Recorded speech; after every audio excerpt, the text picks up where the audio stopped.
Welcome to the Wish I'd Known Then podcast, where we focus on how authors found success, looking at strategies that have taken them to the top of the bestseller charts, as well as what they've learned from their mistakes.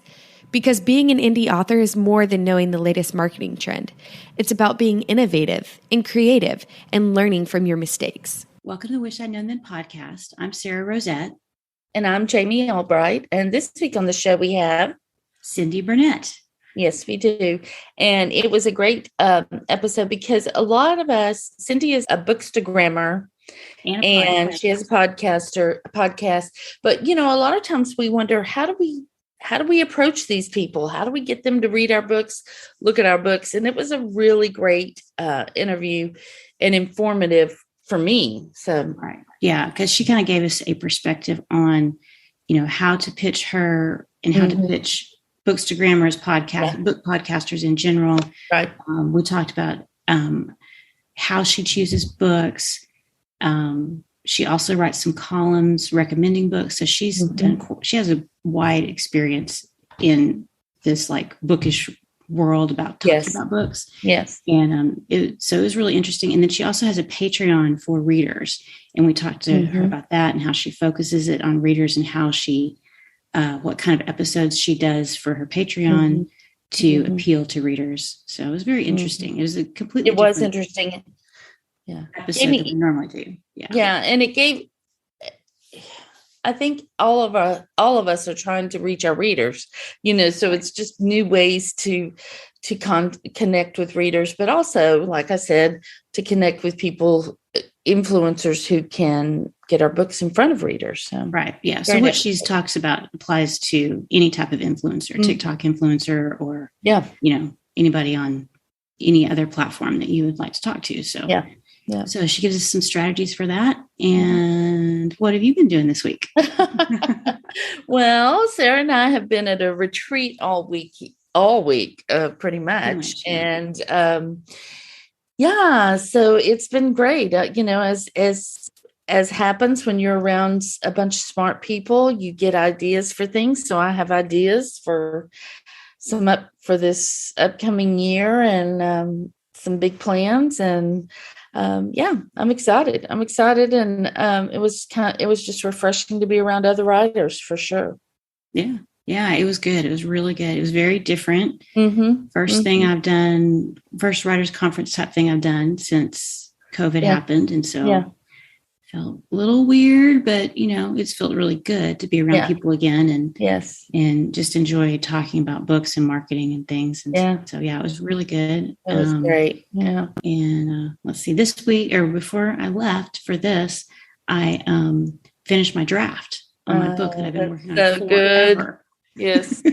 So good. So it was perfect timing because now, you know, I can like let it rest for a little bit and then go back and it needs a big working over, but you know, but at least they have do something. Yeah, exactly.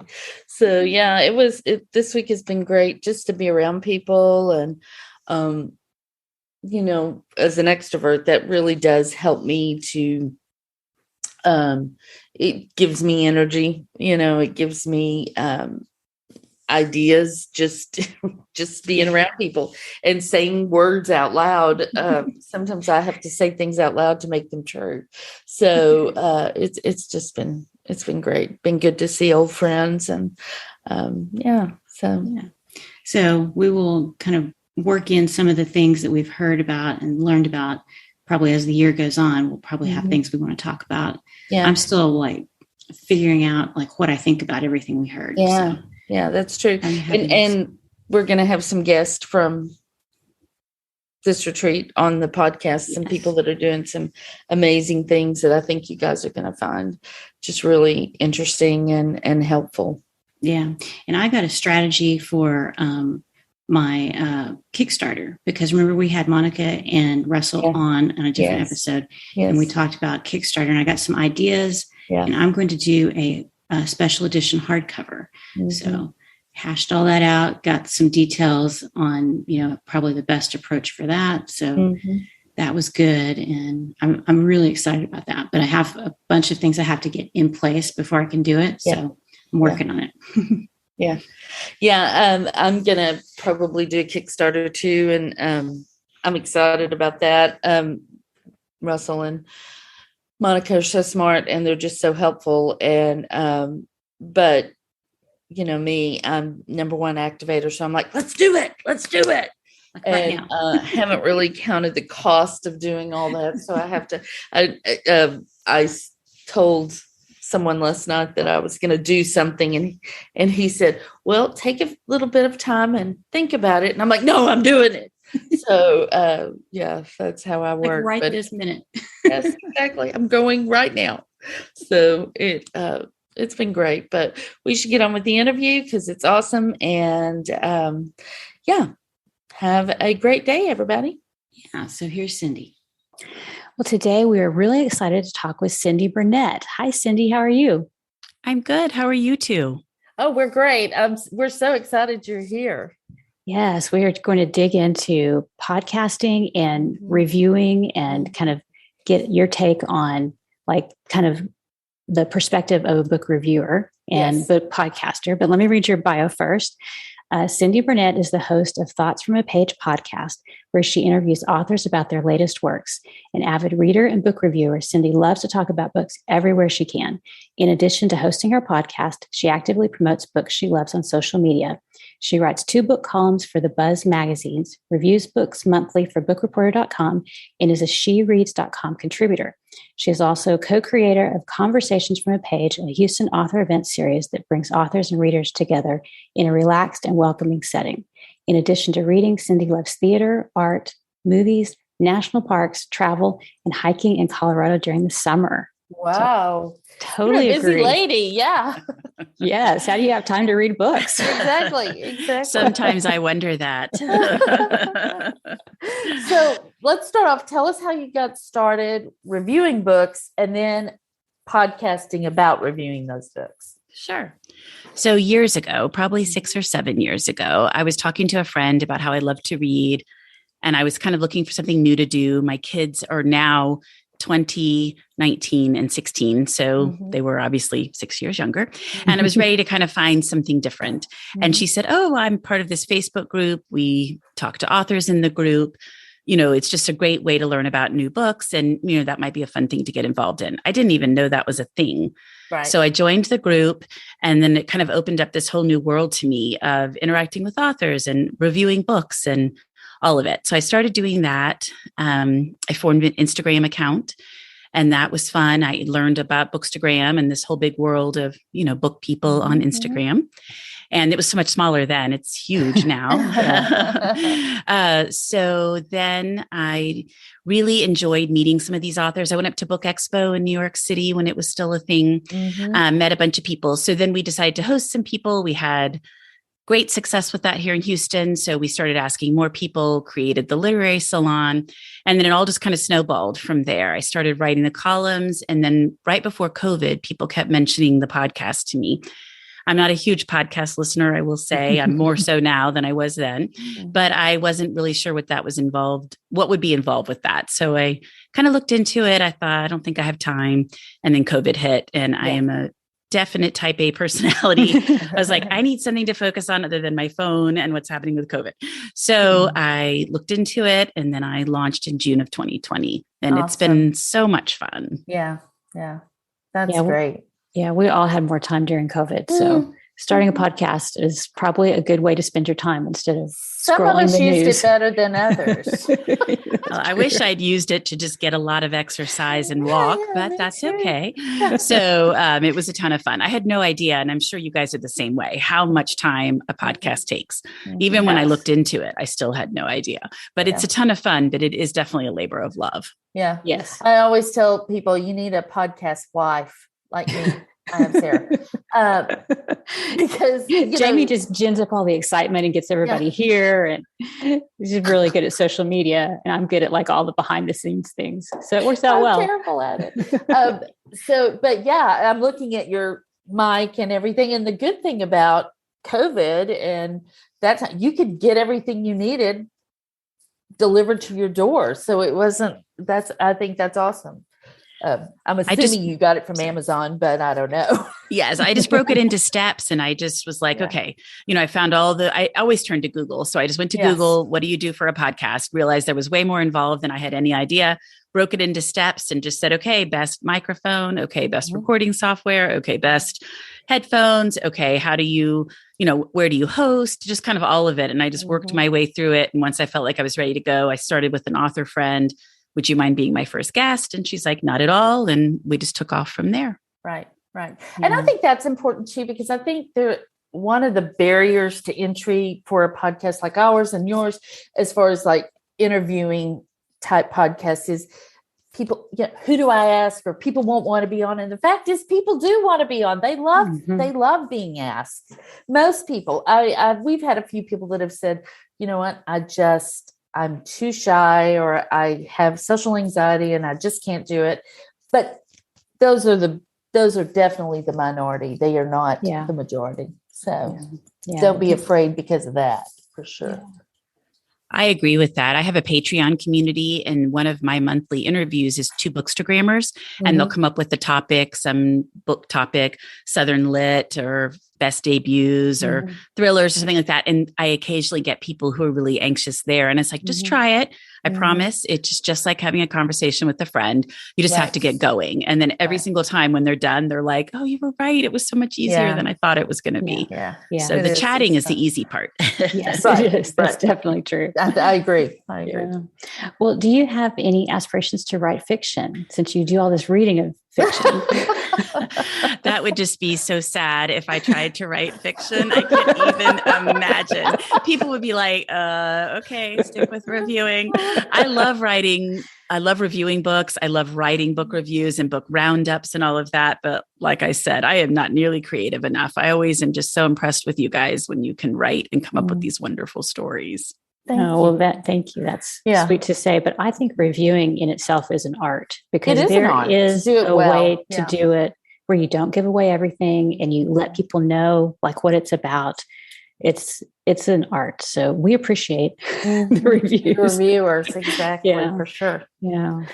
That's great. Well, so what draws you to a book? Like when you're thinking about reviewing, because you review in all genres. So what draws you specifically to a book? Well, the first thing that often draws me to a book is the cover. I know that people say don't judge a book by a cover, but I most definitely do. To me, it's one of the most important things. Yes. So a lot of times the cover will draw me in. Also, the summary. I do read across a wide range of genres, but I don't read everything. So there are times when I'm like, I just don't really read. I don't read a lot of sci-fi. I don't read a lot of romance. It just sort of depends on what it is. But so sometimes it will be narrowed down by, I don't read much self-help at all, so some of those things I just kind of weed out automatically. And then from there, I think it's pretty easy to tell what a book is going to be about generally from the summary. Most of the time there's keywords that are kind of put in: dark and gritty, light and fun, heartwarming, heartbreaking. You can kind of get a sense. So things that sound really good, that sound fresh, that sound different. That's usually what appeals to me. So who do I have to sleep with to get you to read romance is all I want to know. I will say lately I have been reading a little more romance. It's been a rough year. And so I'm like, I could use something a little different that is happier. So I have been doing that. And I have nothing against romance. It's just not what I'm normally drawn to. But it's a huge market. I'm probably in the minority there. Right. Well, you talked a little bit about how you kind of decide which books appeal to you, but how do you decide which ones you're going to talk about and review? Do you have, like a kind of filter that they run through? Yes. So I get pitched, I would say probably 20 books a day. I get just the incredible volume of emails that come my way these days. I really think the podcast, definitely, that's where I saw the biggest bump. And, you kind of get on all these lists as a result of that. And also writing for the buzz, because my name gets out there as a journalist. I get put on, all sorts of different email chains. But it has to just grab me. And I have a really good sense for what I'm going to like and what I'm not going to like. So I have continued to refine that. But I have found that if a book doesn't sound good to me, literally 95% of the time, I'm really not going to like it. Even if I give it a chance and I'm like, I'll try it, I'll be open-minded, it's just not going to work. And then I would say on the flip side of that, I'm probably right about 75% of the time if I'm going to like it or not, because I think it's harder on that side of it.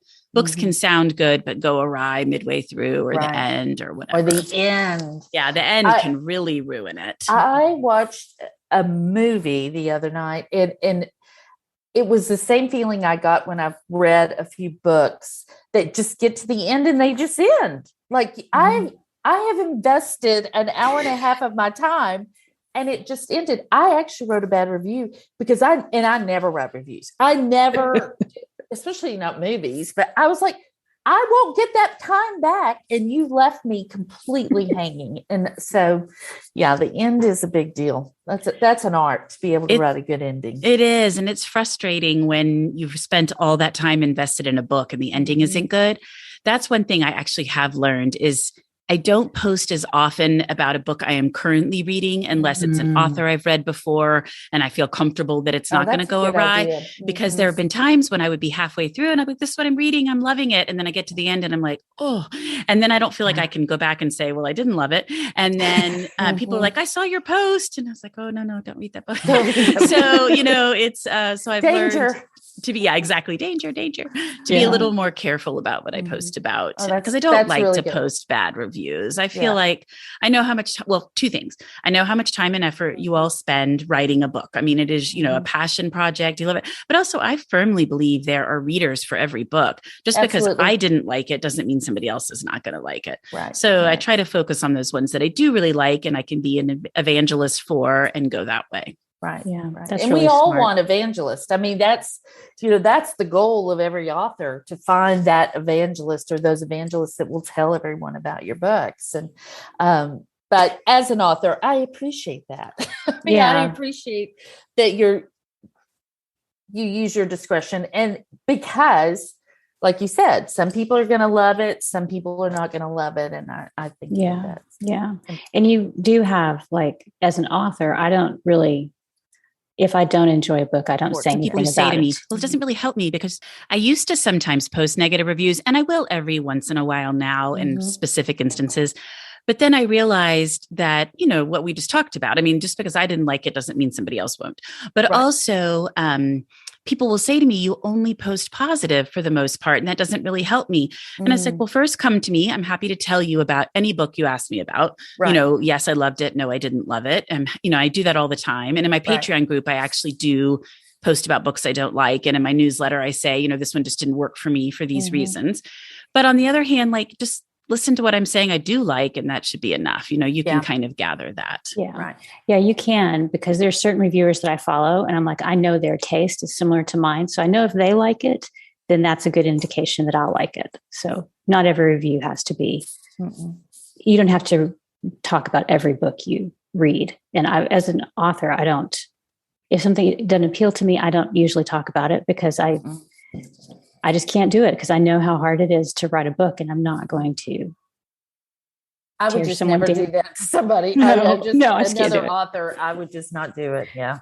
Well, as an author, I don't think it makes sense to do that either. I mean, that, it would be like me running around and bashing other book podcasts, which I would never do. I mean, there's no reason to, but I mean, it just doesn't make any sense. It's better to build people up. Yeah, exactly. Yeah. And, Sara, you had a good point because you were asking about how I choose what to review.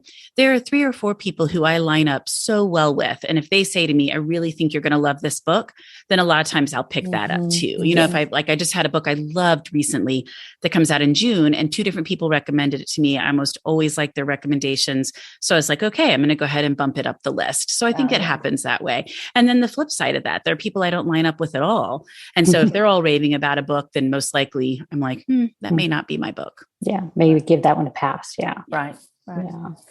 Well, what do you wish authors knew about book reviewers, bloggers, podcasters? Like, is there something we should know about approaching you or about your process or most people's process when it comes to reviews and things like that? Well, that's a great question. I think there's several different components to that. One, I think I get pitched sometimes very generic pitches where I can tell the same 6 sentences has gone out to 200 people. And so I usually just click right away on those. Yeah. Also, I'll get pitched like kids' books. I mean, I have never once reviewed nor interviewed a kids author or anything. So it just kind of frustrates me a little bit because I'm like, you haven't done any kind of research. You know, you don't have to spend hours upon hours, but if you could spend 5 minutes on my website and see that that's not going to be me. Some authors are really pushy. And so that's kind of difficult. I think sometimes you try to be nice and say, I don't have time, or, you know, maybe euphemistic terms if you're thinking it's not necessarily your book. And so then it gets kind of difficult because I have to keep responding. But I did recently have an author who sent me the best pitch. It was so personal. And she talked about a particular episode she'd listened to and what she liked about that episode of the podcast. And I'm not sure, I've been so busy, I would have said yes normally, but based on her fabulous email, I was like, done, send me the book. So I think that, you know, a really personalized approach. And of course, I know that takes a lot more time, but I think you're likely to get a yes. And then I guess the other thing there is, and you guys may find this the same way, like most authors are great about sharing their episode, but some aren't. And the time and effort it takes to go into having somebody on your show to then not even acknowledge it, I find really frustrating. Yeah, that is frustrating too. Yeah. We've had that happen a few times, but not many. Honestly, our authors are or our guests have been really great about sharing, but we talk about this all the time. What you were saying about, you know, it's clear you have no idea what we do.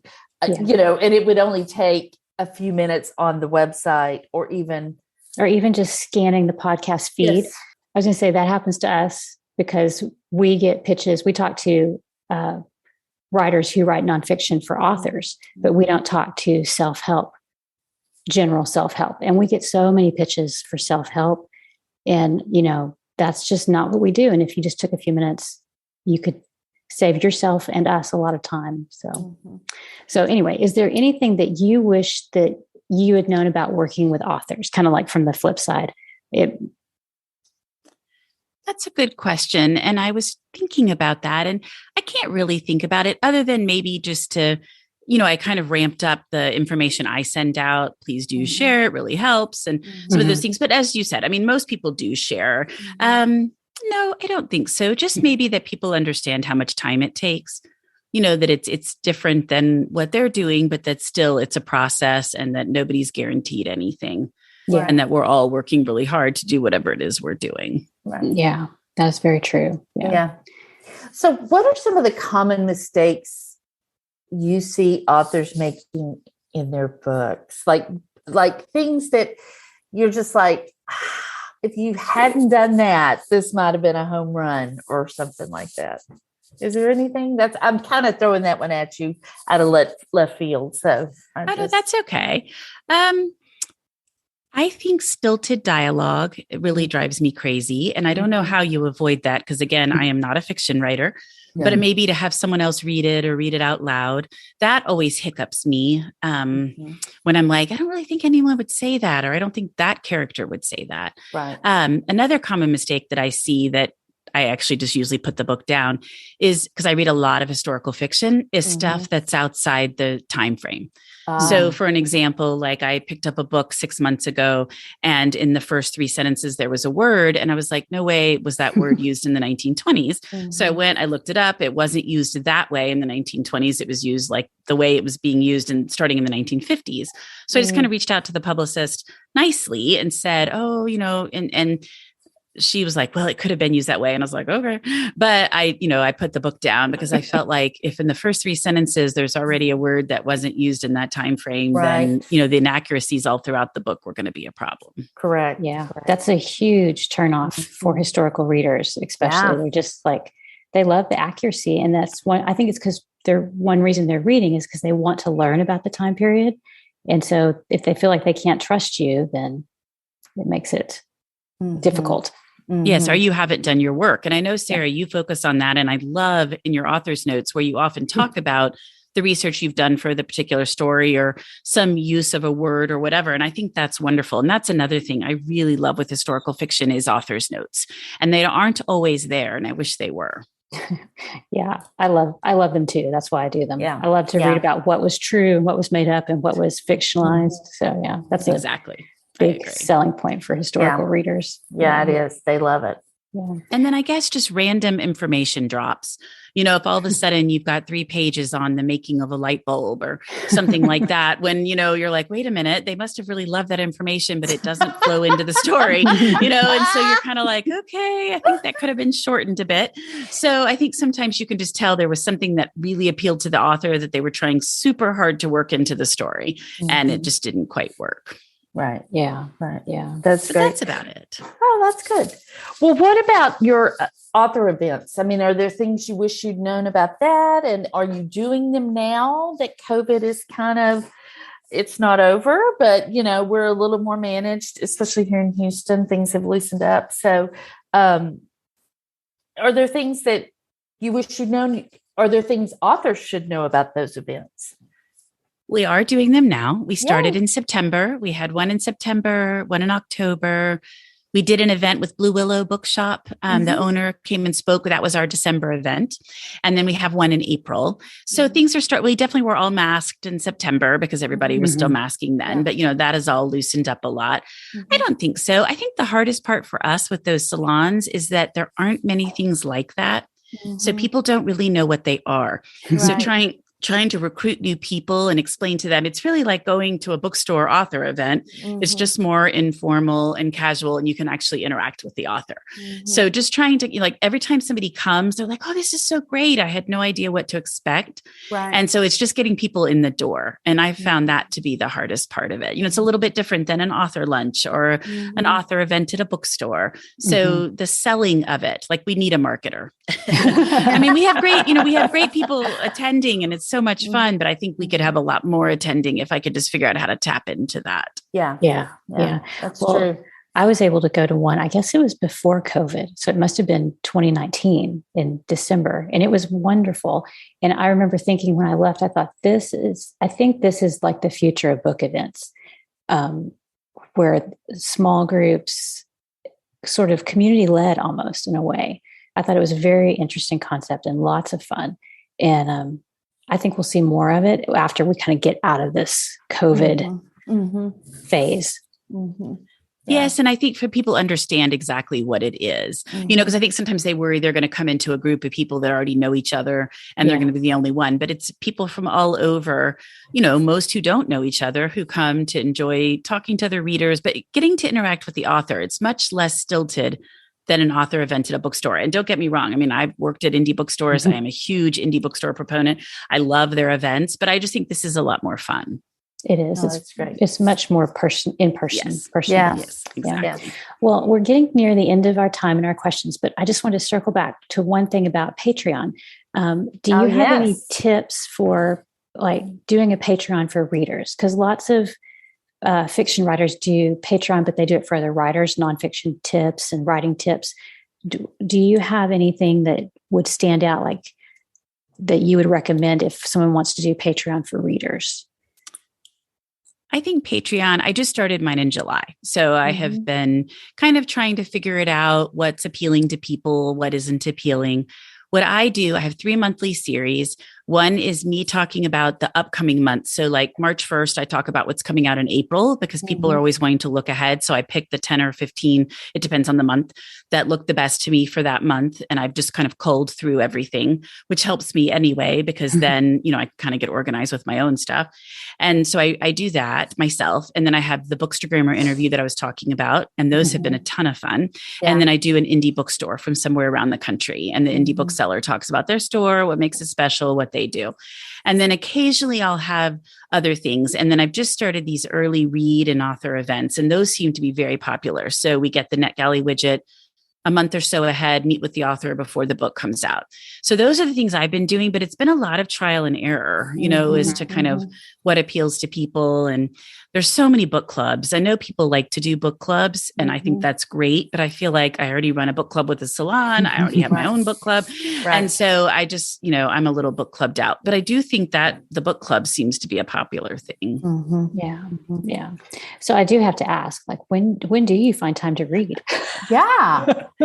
Well, I always have a book with me. I'm always listening to a book, reading a book through NetGalley, and a physical book. So I always have a book with me. I just fit it in whenever I can. But that has actually been a struggle for me lately, is finding more time to read. Yeah. It's hard. It is hard. It's hard because, before I was an author, I would read all during the day, any free time I have, but that's not. So now I find that it's in the evenings and I'm tired, and I just I want to read, but I don't have the stamina to stay up all night like I used to and read. So yeah. I wondered if listen to a lot of books too myself. Yeah, I wondered if audiobooks were part of it. I do nonfiction on audiobook. I have not really been able to do fiction. My mind just wanders. I start walking and then I'm like, oh gosh, I've missed the last 5 minutes of what they were talking about. But nonfiction, I seem to have no problem, following it along. I guess you can mix, you can miss a little bit and it's not such a big deal. Yeah, or for some reason that just appeals to me. But also I do just have to set everything down and say, okay, I really actually have to get to this book today, and because that's the hardest part, I think, is prioritizing the reading for me. Because I will be like, okay, I have these interviews, I need to get these books read, or I've got to pick my April books for the buzz.